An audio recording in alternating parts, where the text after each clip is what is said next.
Hello there and welcome to another episode of the NHL Play-In Previews.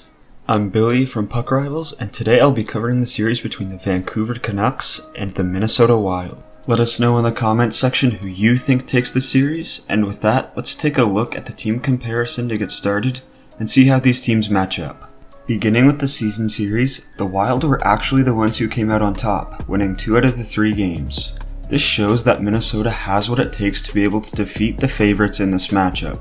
Looking at goals for, no surprise here that the Canucks' goals for per game is that high, with guys like Pettersson, Boeser, Miller, and Hughes to propel that offense.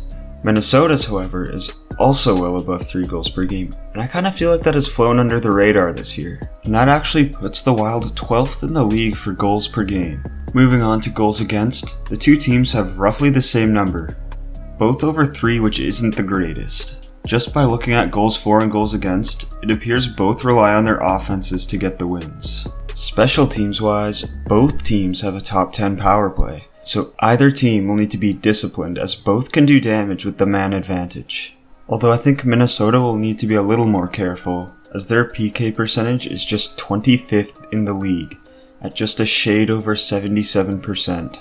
One player who will be trying to help halt that Vancouver offense in power play is Minnesota's key player, Ryan Suter. He will be tasked with shutting down Vancouver's top line and key player, Elias Pettersson. Let's take a closer look at both of these key players. Let's begin with Elias Pettersson. He burst onto the scene last year and was the Calder Trophy winner. He continued that good play into this season, helping the Canucks to just their first postseason appearance since 2015. Pettersson is definitely Vancouver's best offensive weapon, and he'll need to be able to get past Ryan Suter, who will almost definitely be matched up against him. He has the skill to do it, so we will see what happens. Like many others on his team, he will be looking to get into the first round of the playoffs and gain some playoff experience, as this Canucks team is young and skilled enough to be able to make some playoff runs in the future. And as I just mentioned, there is one man, however, that will be tasked to shut down Pettersson and his line. That man is Ryan Suter. Suter has been a rock for the Wild since signing his big contract in free agency. And at 35, that is still the case. Since joining Minnesota, he has averaged over 27 minutes per night. That's impressive, and it shows how crucial he is to this Wild team in shutting down their opponents' top lines. Suter is no stranger to postseason hockey either. He's accumulated 78 games of playoff hockey in his career, but hasn't made it too deep. If Suter and the rest of the blue line can shut down Vancouver's offense and keep their momentum going from before the shutdown, they've got a real chance at this. Now those two may be the key players, but they're not the only players to look out for in this series. For the Canucks, other guys that I mentioned before, such as JT Miller, Brock Boeser, and Quinn Hughes, make the Canucks offense as lethal as it is.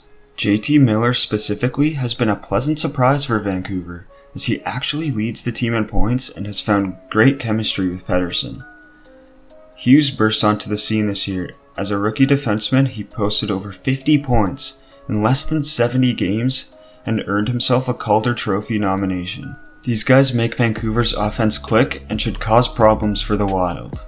Lastly, for the Canucks, their goalie Jacob Markstrom. The Swede has been amazing in goal for the Canucks this year, and they owe a lot of their success to him. He's been a stud back there and can bail out a team that isn't the best defensively. As for the Wild, they're a team who was riding a wave of momentum when the break-and-play hit. Kevin Fiala was coming into his own in a Wild jersey, posting 14 points in his last 8 games. He seems to have become exactly what Minnesota hoped he would be when they traded for him, and Vancouver's defense will need to watch out for this guy as he looks to continue that torrid scoring pace. The Wild have a few veterans with hefty playoff experience on their team as well. This includes Eric Staal, Matt Zuccarello, Zach Parise, and Mikko Koivu. These guys will need to lead the way with their experience, as having that much experience in these type of games can go a long way and could even tip the scale in their favor. A lot of great teams with little experience can make the playoffs, but typically not make it too far. Don't underestimate the experience that this Wild team has. As with most of the play-in matchups, this one could be fairly close as well. Their season stats are very similar, and it should make for an exciting series to watch. Many will try to get the best of the Canucks with their experience and momentum, but we actually think the Canucks and their firepower will win the series. Either way, it will be a hard-fought battle. This series will be a good one to finish a full day of watching hockey, as the games are slated to start at 10:30 p.m. Eastern Time. Honestly guys, I just cannot wait for August 1st. Hockey's back and I'm just so excited to watch every series. But yeah, that'll wrap things up for this episode of the Play-In Preview.